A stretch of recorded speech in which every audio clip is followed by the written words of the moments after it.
Il fait 27 degrés Celsius à l'ombre et je fais exactement 10 pas dans la rue du Soleil Monsieur pour le ministre, atteindre l'immeuble haut de 70 mètres comprenant 10 étages. Monsieur le ministre, Je suis je enfin à viens la bonne de prendre adresse connaissance. et au bon numéro, 246. 2 plus 2 plus 2. Je viens de prendre connaissance de vos nouvelles directives en matière d'enseignement. Je prends l'un des 2 ascenseurs pour monter au 9e étage où se trouve Madame Quatremer qui est ma conseillère professionnelle. Monsieur le ministre, J'ai rendez-vous à Elles ont 16h45 et j'ai 10 bonnes minutes pour prendre un espresso à la machine à café. Monsieur le ministre, elles ont retenu toute mon attention, mais je ne compte pas les mettre en application. La machine à café qui occupe 1 mètre carré du couloir où 5 personnes discutent de l'incendie dévastateur. Monsieur le ministre, vous proposez l'écoute attentive de chaque enfant. L'incendie dévastateur qui s'est déclaré dans la ville de Troyes hier soir à 18h30. Toutes les chaînes de la 1 jusqu'à TV6 ont suspendu leur programme à 19h. Vous Pour proposez annoncer l'écoute le drame. attentive de chaque enfant et une individualisation de l'apprentissage. Pour annoncer le drame. 8 morts, 15 blessés, 30 pompiers réquisitionnés pour libérer les 23 habitants pris dans les flammes de plus de 10 mètres. Monsieur le ministre, si je consacrais ne serait-ce que 15 minutes par jour à chaque enfant, il me faudrait 3 jours pour proposer à chacun l'exercice qui lui convient le mieux. Un taux de CO2 de plus de 150% dans Monsieur l'air. le ministre, monsieur le ministre. Sans compter le temps passé au téléphone, car je suis aussi directrice de l'école. J'appuie sur la case 6, Nespresso sucré, j'insère une pièce de 1 euro dans la fente de 3 cm prévue pour le paiement et le liquide noir s'écoule verticalement à la vitesse Monsieur de, le ministre, à la vitesse de 0,5 centilitres par seconde. vous insistez sur la collaboration active avec les parents, mais la plupart ne me contactent que pour des réclamations absurdes et sont même souvent agressifs. 12 pas me permettent d'atteindre la terrasse surplombant la rue. Machinalement, je compte les voitures stationnées en bas, 28. 15 blanches, 3 noires, 3 rouges, 7 grises. Monsieur le J'attire une ministre. grande Monsieur le bouffée. C'est pourquoi je vais devoir continuer à travailler comme avant, à moins que vous fassiez en sorte que j'ai plus de temps et moins d'élèves dans ma J'inspire une classe. grande bouffée d'air de 60% d'oxygène quand soudain j'entends le Premier ministre. Non, non, je dis, quand soudain j'entends 45 décibels très aigus provenant de l'espace emploi. C'est le Premier ministre? Non. C'est Madame Quatremer qui s'égosille à travers la grande baie vitrée de 0,5 cm d'épaisseur. Hey, monsieur le ministre, non. Hey, monsieur 5 à 7, je suis à vous. Attention, 1 mètre de distance entre nous.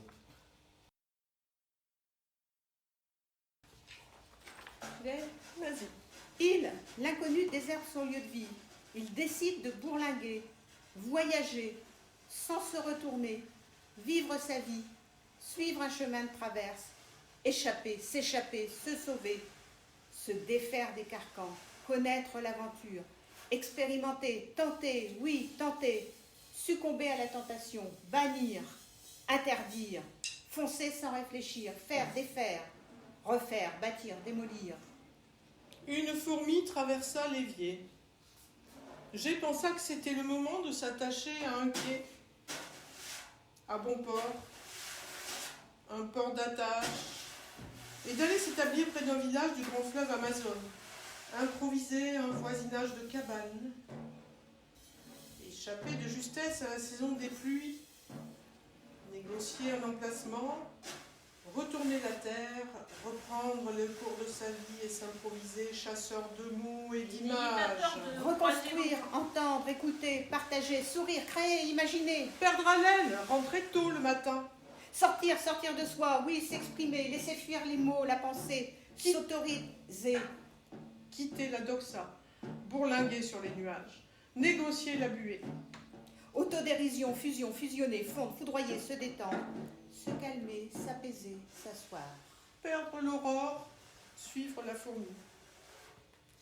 Déserter ses habitudes, décider, prendre en main, maîtriser, laisser aller, couler, reprendre vie. Cet inconnu, petit personnage, vie intérieure, petite voix au fond de moi qui fait ce que je vis, ce que je suis. Plissement de la peau, rayon de chaleur, étincelle, cadeau surprise, le sourire. Territoire des lointains, seul et multiple, sous le ciel, je nage. Une île. Culbuto délicieux, fragile et plein. Nourriture divine, un œuf.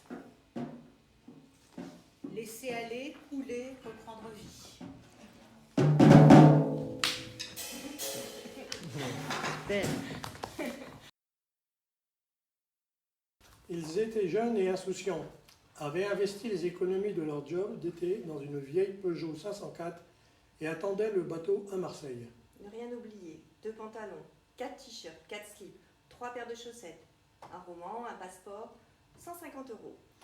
Des projets plein la tête, une carte routière étalée sur le capot de la voiture, ils égrenaient des noms exotiques.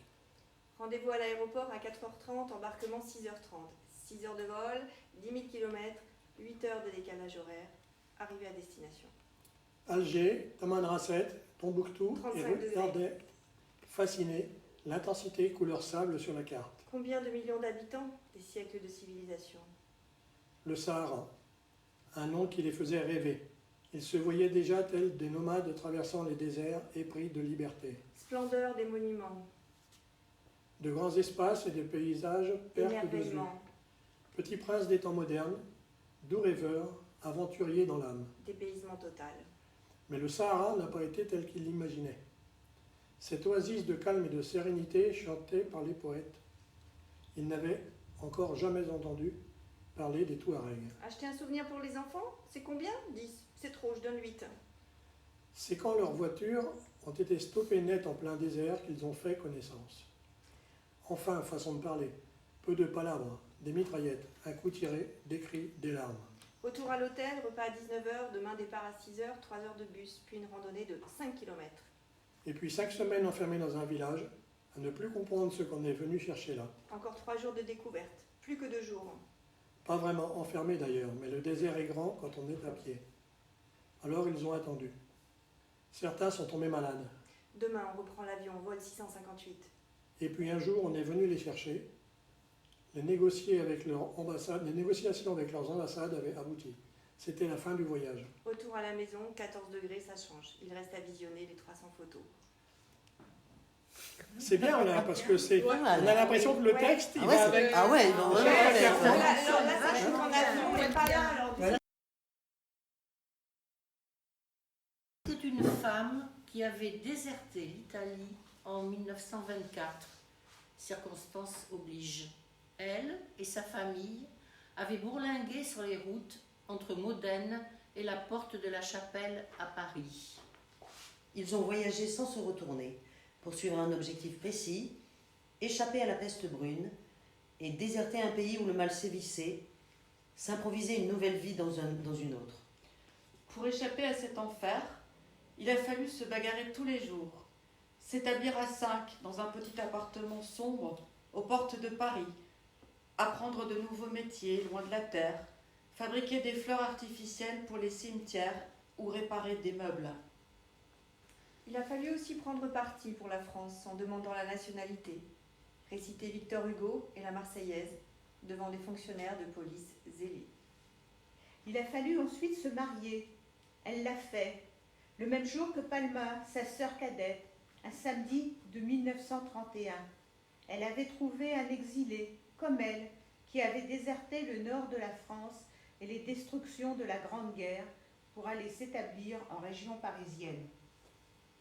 Ensemble, ils ont construit une maison de briques et de broc dans la zone, lieu improbable aux portes de la ville, sur les anciennes fortifications. Je les ai retrouvés sur une vieille photo sépia.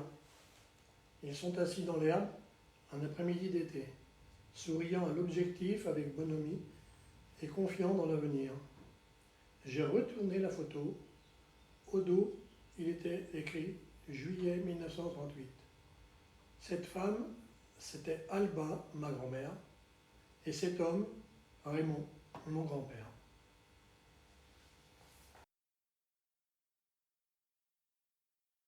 Chaque matin, j'écris sur une page le mot terre, juste pour m'assurer qu'il existe un mot, un seul, pour dire que terre existe et que j'ai la certitude de, puisque je peux l'écrire sur une page, c'est déjà une manière de réconfort. Minime, certes, mais appréciable. Car c'est un indice du support. Alors, se persuader une fois de plus qu'on peut parler de la terre ce pâté des trois reines.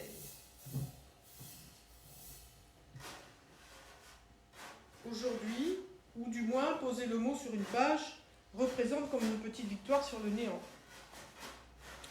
Sans doute faudrait-il s'y prendre mieux. Regarder plus longuement ou ne pas regarder du tout. Ce mot comme un champ de labour.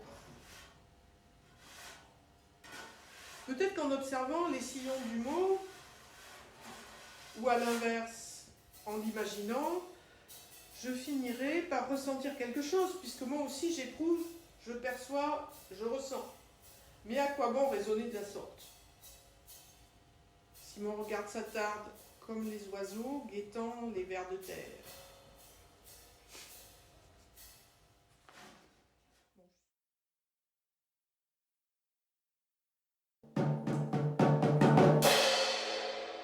Chaque matin, j'écris nuit. Nuit n'est pas nuire, pas plus que lui. La maison était misérable, l'homme et la femme fuir. aussi. Et bien entendu, il Chaque s'était matin, multiplié chaque 7 matin, de plus. j'écris nuit. Nuit n'est pas Plus rien à becter. nuire. Et encore 2 jours avant de toucher les allocs. Pas plus que luire, peut-être fuir, pour que ça luise au petit Momo matin. embarqua ses frangins pour le virer à l'hypermarché du coin. Il ne faut plus fuir, quitte parfois à nuire. Jonathan, le petit dernier de cette fratrie de garçons, n'avait encore jamais vu la mer. Plus rien à becter. Nuire au matin de la nuit. Alors une nuit, profitant du sommeil des parents, qui cuvaient comme d'habitude, il décida de partir avec ses frères. La nuit. Il était bûcheron. Il y avait beaucoup Il y d'enfants. avait beaucoup d'enfants. Chaque matin, j'écris nuit. Nuit n'est pas nuire, pas plus que luire. Peut-être fuir, peut-être fuir. Tous les chemins ne mènent pas à Rome. Pour que ça luise au petit matin, il ne faut plus fuir, quitte parfois à nuire. Écoutez aux portes, ce n'est pas bien, mais ça peut servir. Nuire au matin de la nuit. Chaque matin j'écris, chaque matin j'écris, chaque matin j'écris nuit. Il était bûcheron. Et avec Petit beaucoup fossé. d'enfants. Il avait beaucoup d'enfants. Nuit n'est pas nuire, pas plus que luire, peut-être fuir. Tous les chemins ne mènent pas à Rome. Tous les chemins.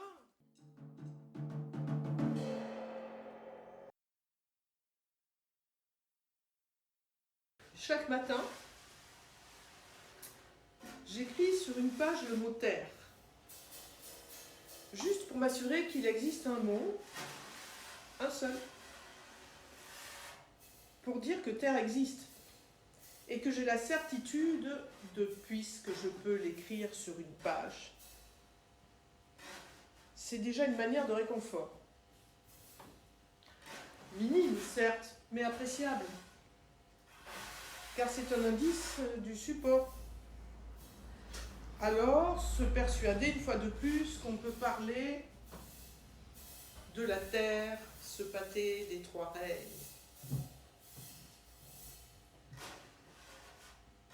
Aujourd'hui, ou du moins poser le mot sur une page, représente comme une petite victoire sur le néant. Sans doute faudrait-il s'y prendre mieux. Regarder plus longuement ou ne pas regarder du tout. Ce mot comme un champ de labour. Peut-être qu'en observant les sillons du mot, ou à l'inverse, en l'imaginant, je finirai par ressentir quelque chose, puisque moi aussi j'éprouve, je perçois, je ressens. Mais à quoi bon raisonner de la sorte?